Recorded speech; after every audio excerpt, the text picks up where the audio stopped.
Councillors, ladies and gentlemen, please be standing for the Westwood Mayor, Councillor Carol Thompson, accompanied by the Managing Director, Denise McGuckin.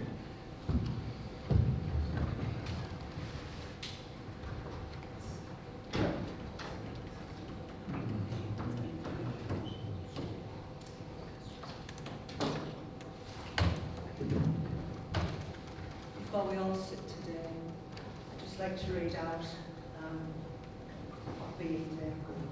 We must remember and honour the bravery, sacrifice and enduring spirit of those who served during the Second World War. Their courage secured the peace and freedoms we are privileged to enjoy. As a community, we pay tribute to that remarkable generation and all who gave so much in the cause of freedom.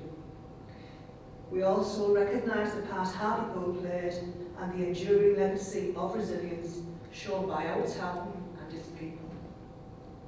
Thank you. Please sit.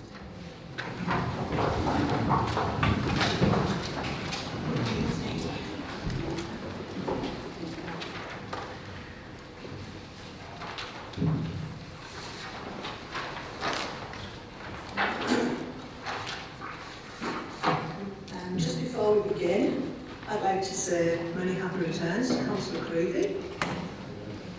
I'd also like to say welcome to Councillor Napper, to Hartlepool.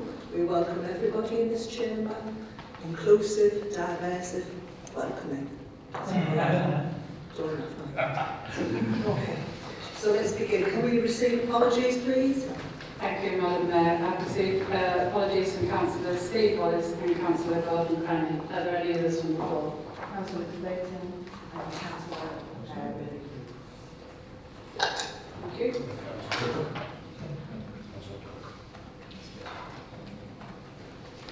That's Councillor Cook, Clayton and Bailey. Do we have any declarations of interest from members?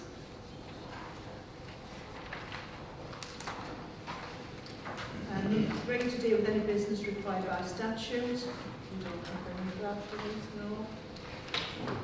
And number 5, to answer questions from members of the council on the minutes of the last meeting of the council. Do we have anything here? Or to approve the minutes. We'll approve the minutes of the last meeting of the council held on the 20th of February. Yes. And then we'll answer questions from members. Do you have a question, Councillor York? Madam Mayor, it's not a question, it's just a word of gratitude for members on both sides. Obviously, people will be aware of the bout of ill health, and well wishes from both sides have been very much appreciated and part of my deliberation, so thank you very much.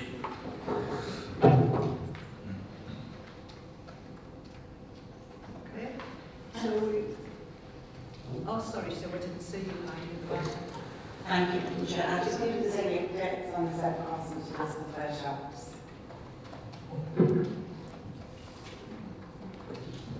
In a word, no. So, as we said, we will be monitoring the situation, and I'll get back to you as soon as we get something from officers in regards to what we can do other than the zebra crossing.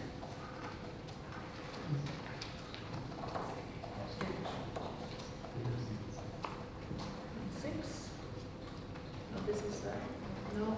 Number 7, to receive any announcements from the paid service. Denise? Yes, Chair, I do have one. I've recently been informed that for a period of 3 months there will be a pause in the intrapartum care, which is the delivery of babies, provided by the continuity of care team, so that's the Rowan team at the Hartlepool Hospital. These services include antenatal care and postnatal care.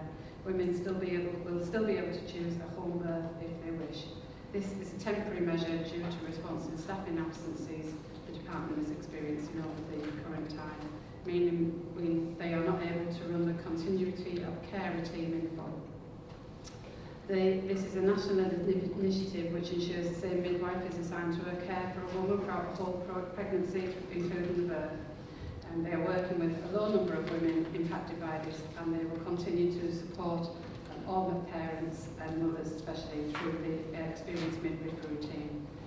So it's just, I know it's really important to Hartlepool, and I just thought it was important to share that with members. So they are hoping it will only be for a period of 3 months. I've spoken to them myself personally today, and they are giving that reassurance, and members will be aware there is a national shortage of midwives, and so I think that is impacting everybody.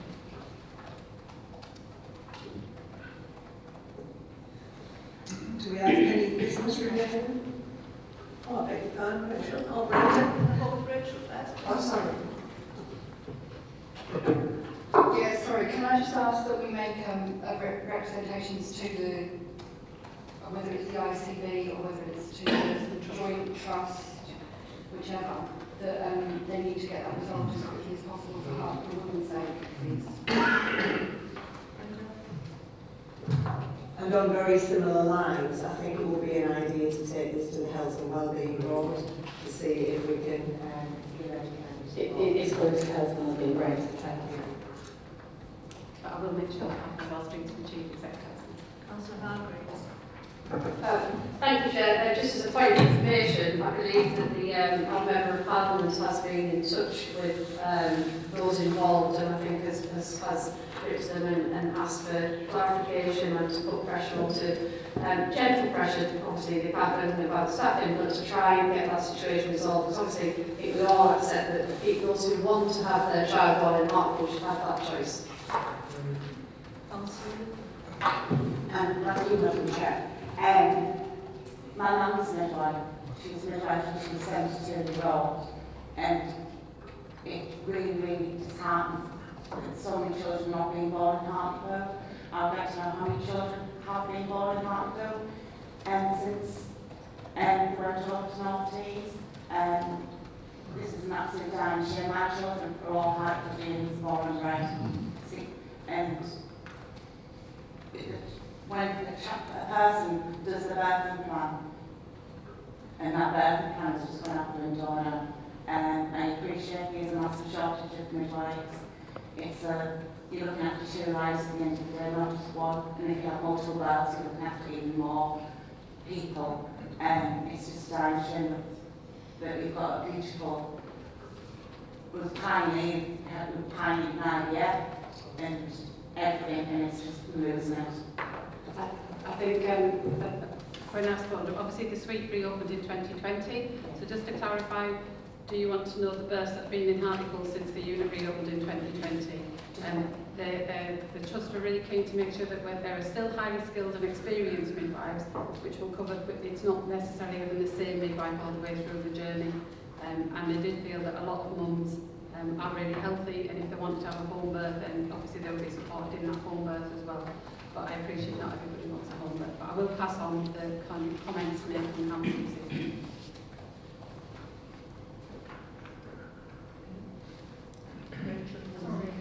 Can I just clarify? So is the midwifery services still available from Hartlepool Hospital, but not birthing? Is that right, Denise?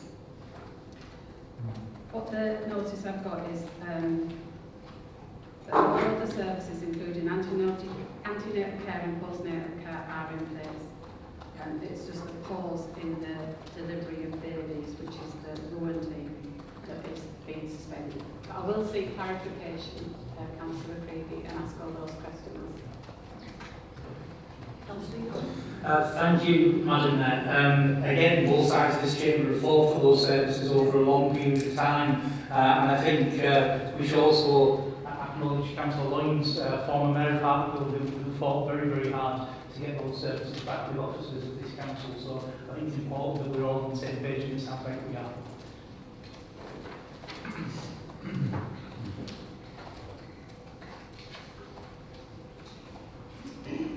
To dispose of any business remaining from last meeting? No. To consider reports from the council's committees and receive questions and answers on any of these reports. And I think that one is from the Constitution Committee. Yes, thank you, Madam Chair.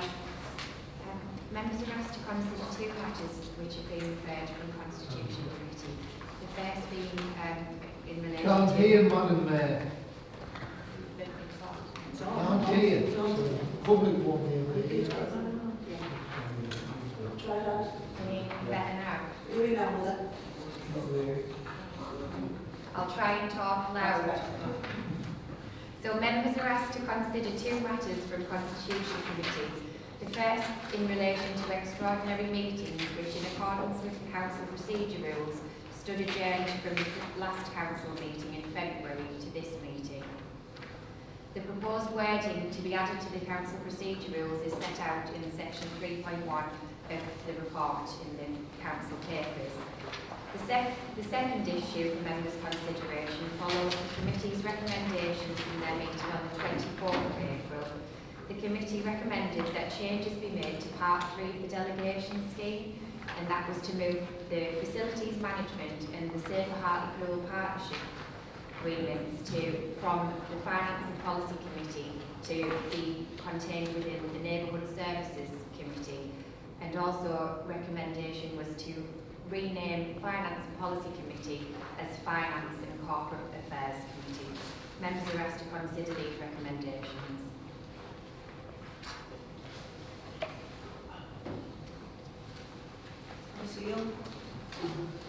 Probably been a bit facetious here, but in terms of corporate affairs being different to policy, can I ask what the reasoning was behind that change in name, please?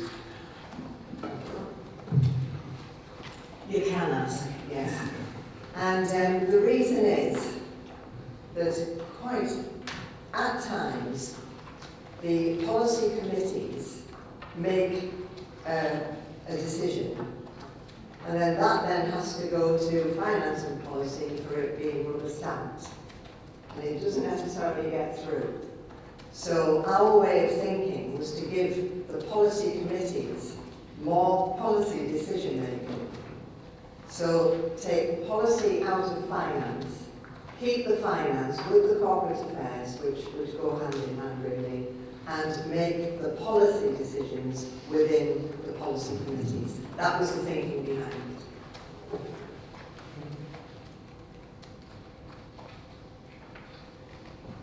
Everybody happy with that? Do we have any dissent on that? Second.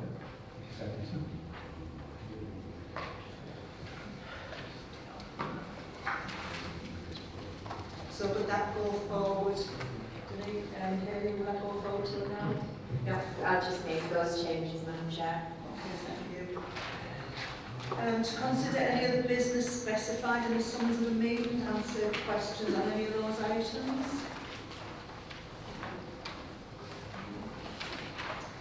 Consider reports from policy committees. Proposals in relation to Council's budget and policy framework. No. Proposals for departures from the approved budget and policy framework. No. Okay, so we'll move on to item 12, which is motions. So we want to consider motions which have been received. We only have the one, which is protection of residential amenity from inappropriately sited onshore wind turbines. So who'll take this one? Lisa, I know you can't stand. That's fine. Yes, absolutely. Chair, members, I worked with our MP Jonathan Brush after he attended our ward surgery and advised us and the residents on how to approach this matter, alongside with Councillor Mike Long and my other half, Councillor Sue Little, to put this motion forward. Here tonight to speak up for the people who elected me, ordinary families of Seaton and people across Hartlepool who are getting more and more concerned about the wind turbines being put up too close to their homes. I'm not against renewable energy. We all know we need to go greener, but that can't come to the cost of people's health, peace, quiet and the view out their window. Right now, our council planning rules do not state how far these turbines must be from somebody's home. There is no fixed distance, which makes it a big problem for our wards, all of our wards, because without clear rules, somebody could end up with a 100-metre high machine spinning with tipping distance just away from their front door. This is not fair. They're not small. The last ones proposed in Seaton wards were bigger than Blackpool Tower, and as close as 350 metres from the Friends and Breathing ward. They are massive. When they're too close, they bring noise, constant hum, whooshing, day and night. They cause shadow flicker, like somebody flashing a torch in your front room every few seconds. And with 75% of our over 65s in Hartlepool living with dementia or Alzheimer's, It's approximately 30% of those live within our 2 wards, which is Fenton, Breatham and Sea. It's hard for their carers to constantly explain the constant distraction. A 99-metre tower dominating the skyline is not something you can easily ignore. We do have other places in the UK that are already doing more to protect their people. We've got Milton Keynes who brought in the 600 to 800 metre buffer zone. Wales saying 500 metres is a sensible minimum distance on height. Northern Ireland are using a formula, 10 times the water size. So I'm asking this council to support me in bringing some clear rules that I'd like to see. A proper minimum distance between wind turbines and homes at least 1,000 metres for more for bigger wind turbines. A maximum height cap near towns and villages no more than 99 metres. And let's start working on a proper supplementary planning document, something we can use to back up our decision, protect people and keep things fair. I don't want to wait until a turbine goes up right next to somebody's garden before we say, actually that might be a little bit too close. I want to stand up for our communities by saying, yes, we'll do it, but we'll do it right. And I just want to be clear that the evidence contained in this motion has been researched fully. Part of the research comes from the House of Lords papers. In creating the debate around important major developments linked to policy and the policy debate is all we're asking for. We will not predetermine any planning, as policy already supports us as members to make decisions. So to be clear, all of us are here are policy makers. This is a major development, lays precedent for future projects. We must ensure that no weakening of the wording happens tonight. Our residents need us to support them. That is what we are here for. Where this motion seeks to fix outcomes, we are adamant that they are debated as such. If members believe that more discussion as part of this policy setting is needed, we would like it to change the wording to state that these are our desired outcomes in consultation with the residents. Thank you. Councillor Oliver. Thank you, Madam Chair. If I may, I'd like to propose... Point of order, do not need seconder first. Sorry, Karen, we seconder. Keep you right. Thank you, Madam Chair. I'd like to propose an amendment to this motion. I've read the motion with great care and interest, and I totally agree with the concerns outlined, and I think the Labour Group certainly agree with the concerns outlined in the motion. There are many issues to be considered though, and it's important that these are considered as we ensure that we've got informed choices, make informed choices. To ensure that, I'd like to ensure that involvement of all stakeholders are taken on board as the first step, and I propose that this be given to planning at the earliest opportunity. Councillor Body. Thank you, Madam Mayor. I'll start by saying that the current planning committee, and I don't think the membership has changed or will change into the new municipal year, is a very competent and thoughtful and robust committee. Each and every planning application is considered and decided upon on its own merits. So we would welcome the opportunity for these matters to be discussed further. And I think the proposal that we take it for discussion and thought is a good one. And hopefully we can involve various stakeholders to give their views.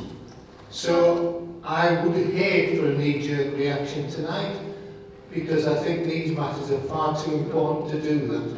So I'm more than happy to second the motion. Can I move the vote, Chair?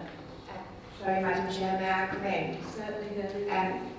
because we've had a motion that's been put forward and seconded to be referred to committee, Rule 11.4 states that if that is the case, that the motion will stand referred without any further discussion, so it will just go straight to planning committee and can be referred back to council once it's been there. It does say without discussion, like. Policy for planning goes to neighbourhood services, doesn't go to planning. Policy for planning goes to neighbourhood services. It could go to a meeting of planning and neighbourhood services together. Neighbourhood services, planning and planning. Discussion is what we're saying. Yes, neighbourhood services. Sorry, I'm not always good at these, but. Thanks, man. Thank you, Haley. So moving on to section 13, to receive the managing director's report and pass resolutions there as may be deemed necessary. Thank you, Madam Mayor. The first item is the appointment of independent persons, and the council is asked to approve the appointment of David Whitmore and Martin Simmons for a term of 2 offices as set out the background in section 1 of the report. Is everyone in agreement with that? Also, the Combined Authority were issued a best value notice on the 3rd of April 2025, the details of which are set out in the report that are presented to members.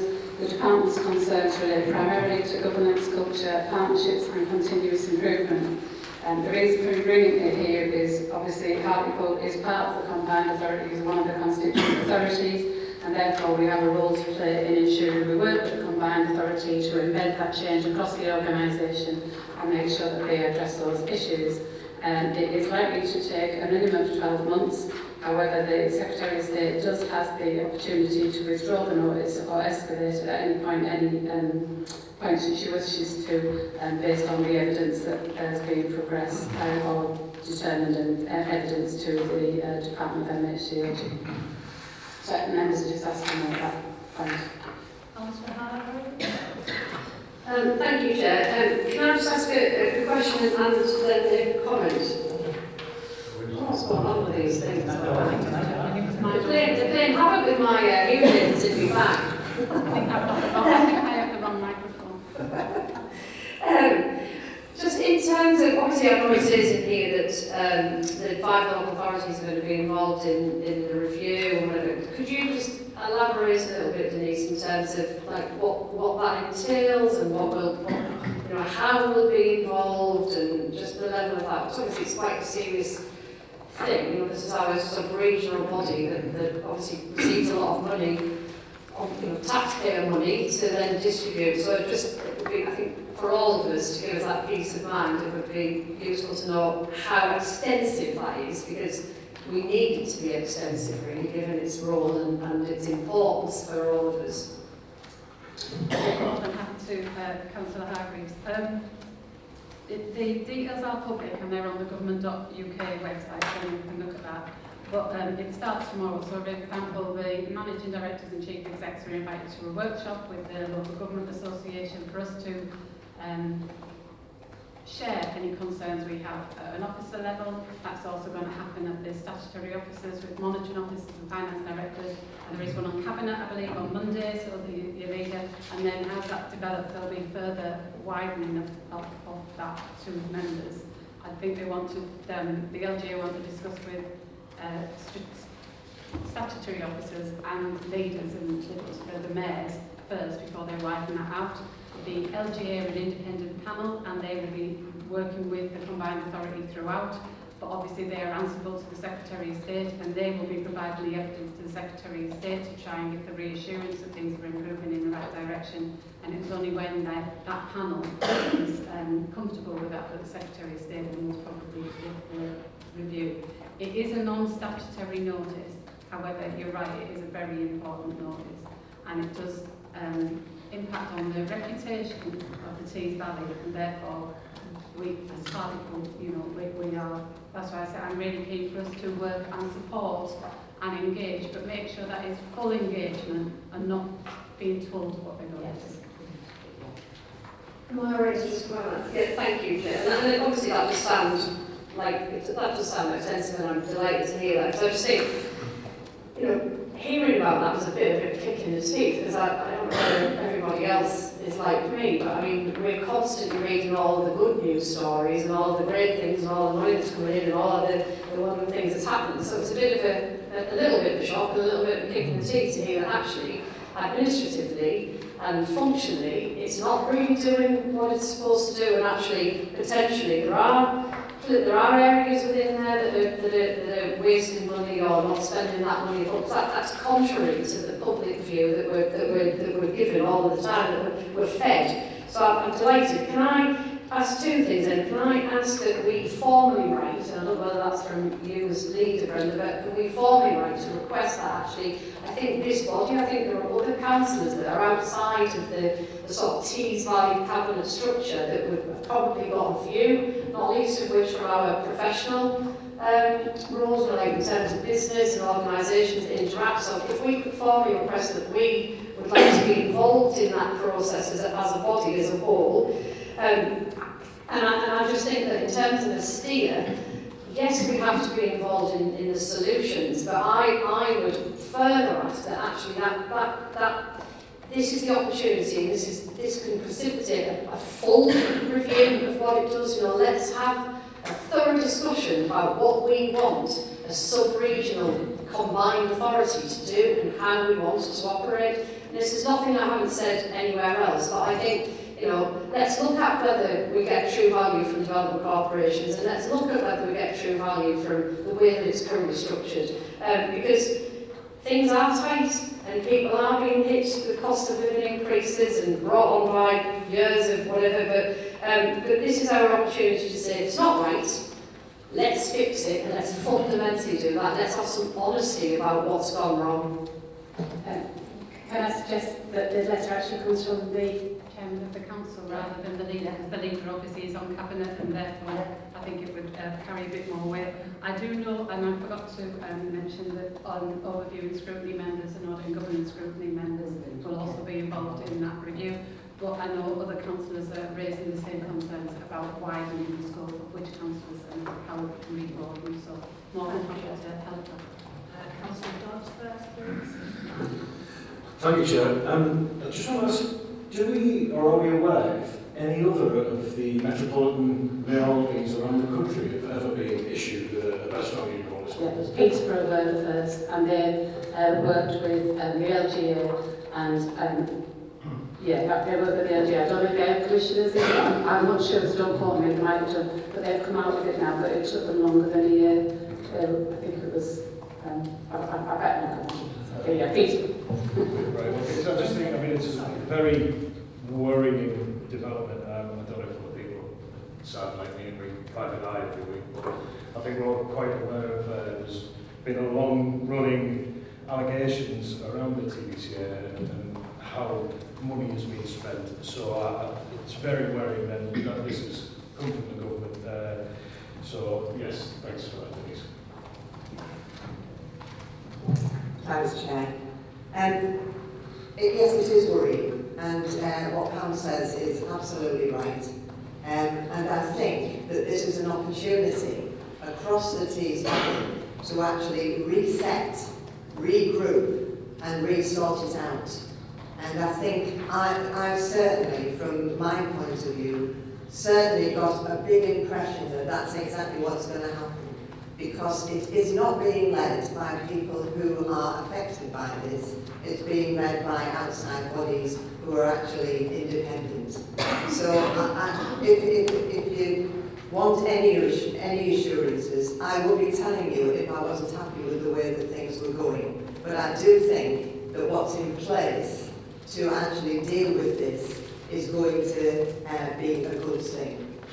And I think that we'll end up with a combined authority that we can actually be proud of. Councillor Body. Thank you, Madam Mayor.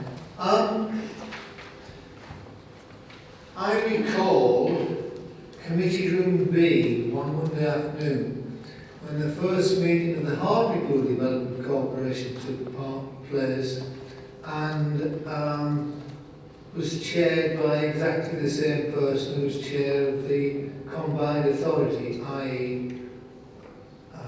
Lord Hampshire. And there was about 32 of us there. I think, Brenda, you and I were sitting next to one another at the time. And he walked in, opened the meeting, well, he was 25 minutes late to start with, but there again, I can't say too much about that.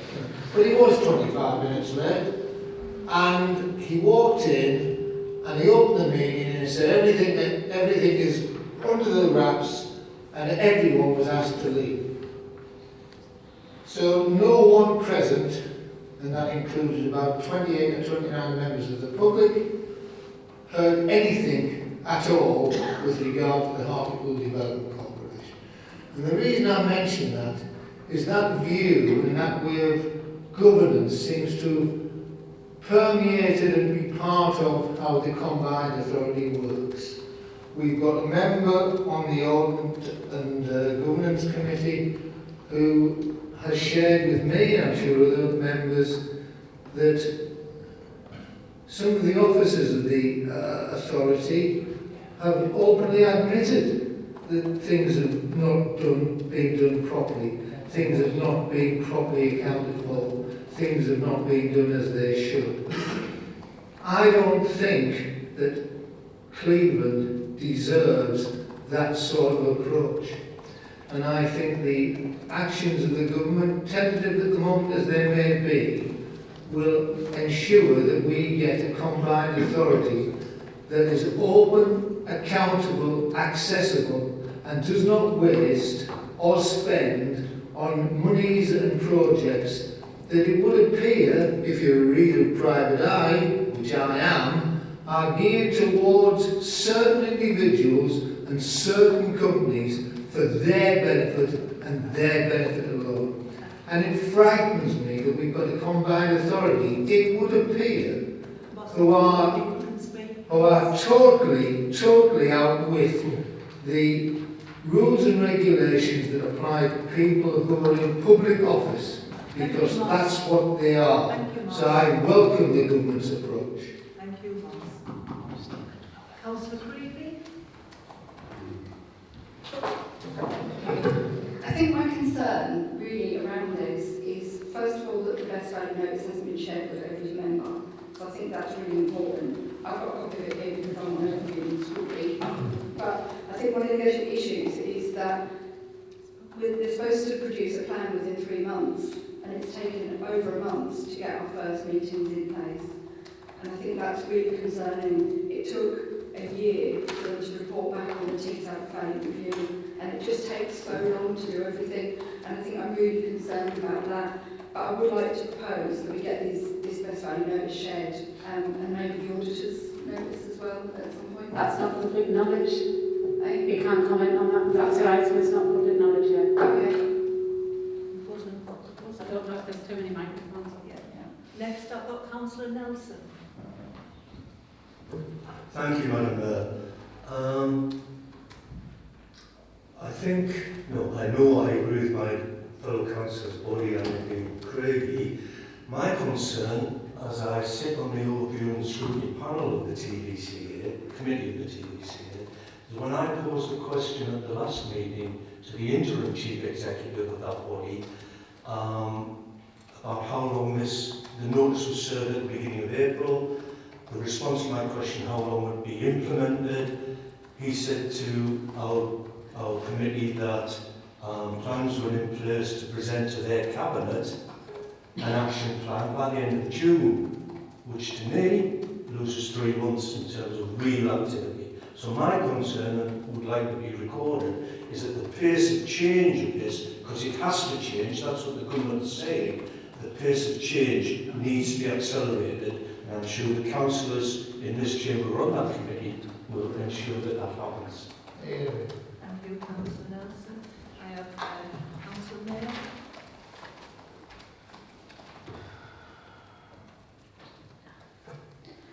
Sorry, I'm not really speaking in this chamber, but also I wasn't sure that I can use it only in committee meetings. I just wanted to say that as a councillor for Burn Valley, it's been my concern since I took over that role a year ago that a large area of the Burn Valley is under the mayoral commission, and I don't seem to have any ability to influence what's happening in that area or to even control what's happening in that area at the time. But mostly, Can I just say, Corinne, that's a different thing from the TBCA. I know that the mayoral commission was mentioned.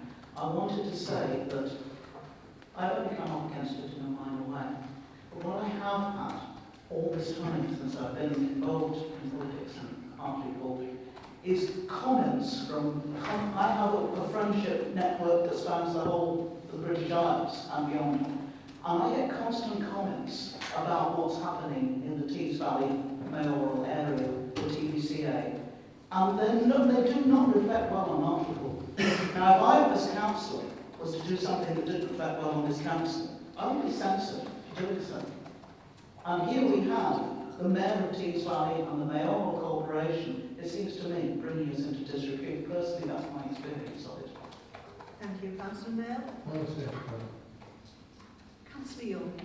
Thank you, Madam Mayor. We've heard a lot about what we think is wrong with the whole structure from Tees Valley Combined Authority through to the Mayoral Development Corporation or Hartlepool Development Corporation. But we haven't heard much evidence of what we think is wrong. So I'd love for somebody to stand up and say what bits of the money you're not happy with or where you think those matters lie in terms of waste and in terms of projects that you're not happy with being supported and those that probably haven't been supported. It would be useful to have some evidence to back up what there's been a lot of worry.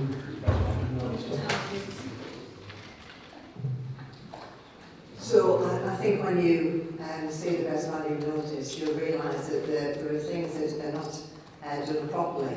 And I think it's not so much having the evidence of what projects are being affected, it's the evidence of it being a history, as has been explained by some members here, a history of not being open and transparent. And that's, I believe, that it's becoming more open and transparent, and I think that it will improve enormously with all the work that's being done to, as I say, reset it and refresh it.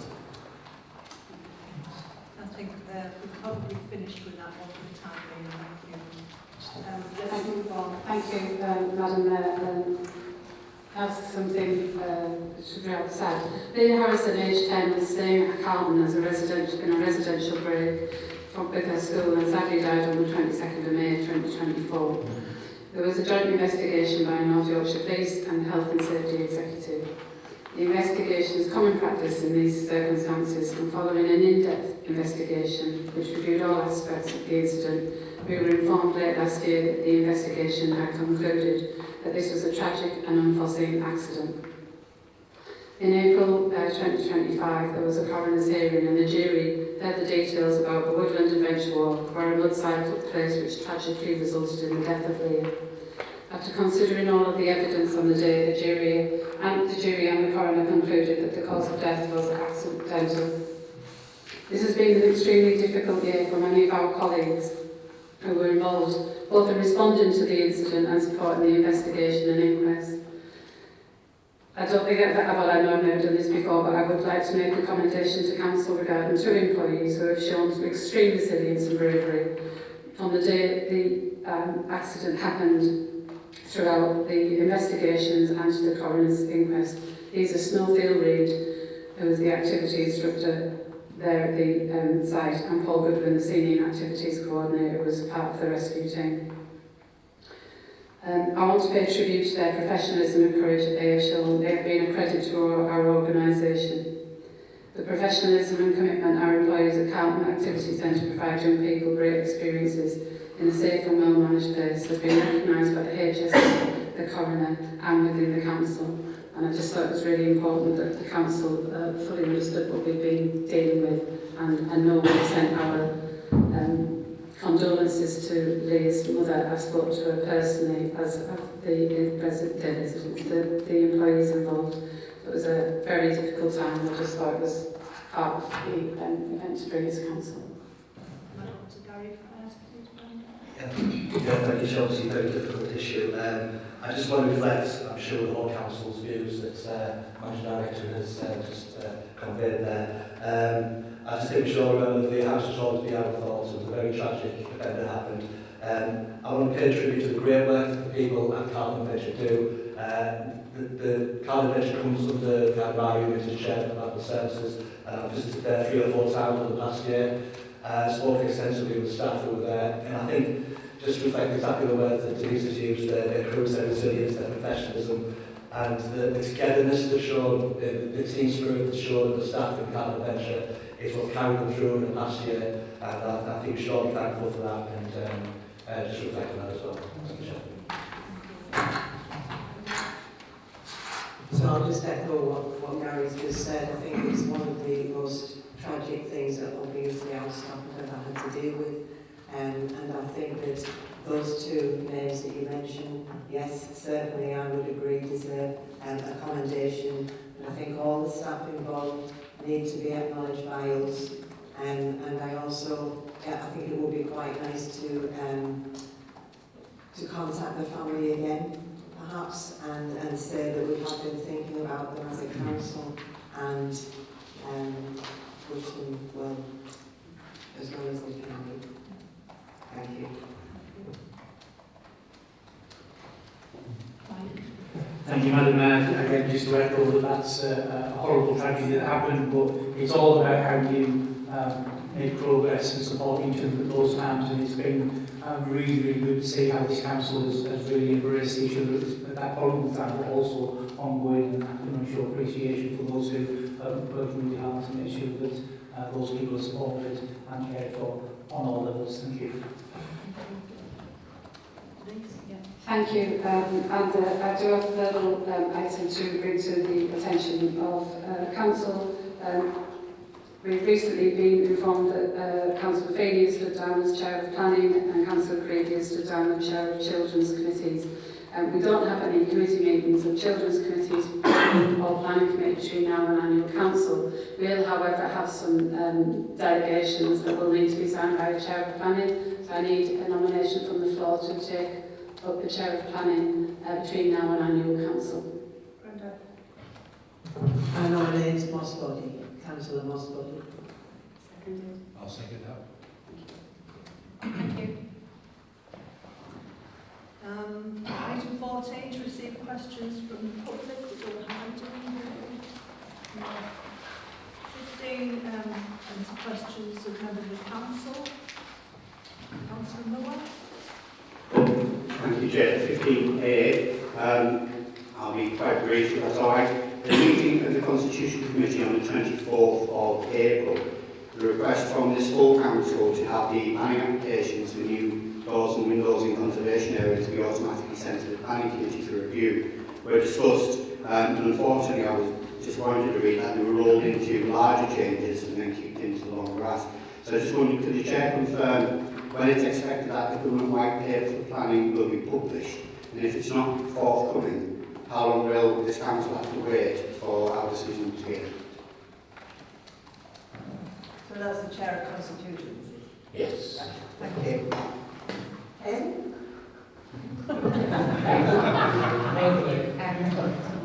The honest answer is that we don't know when government can make those changes.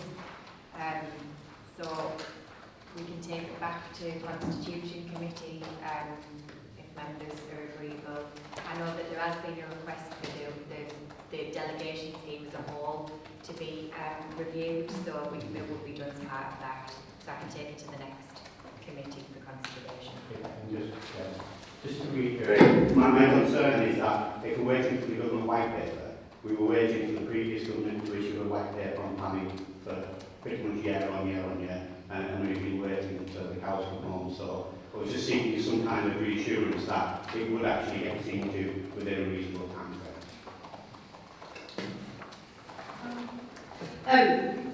I think much like the recent trade deal with America, I think we'll probably get to it quicker than the previous administration.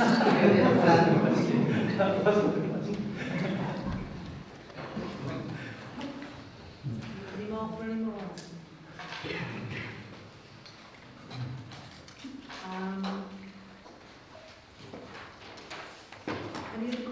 questions about police and crime panel or people and fire authority?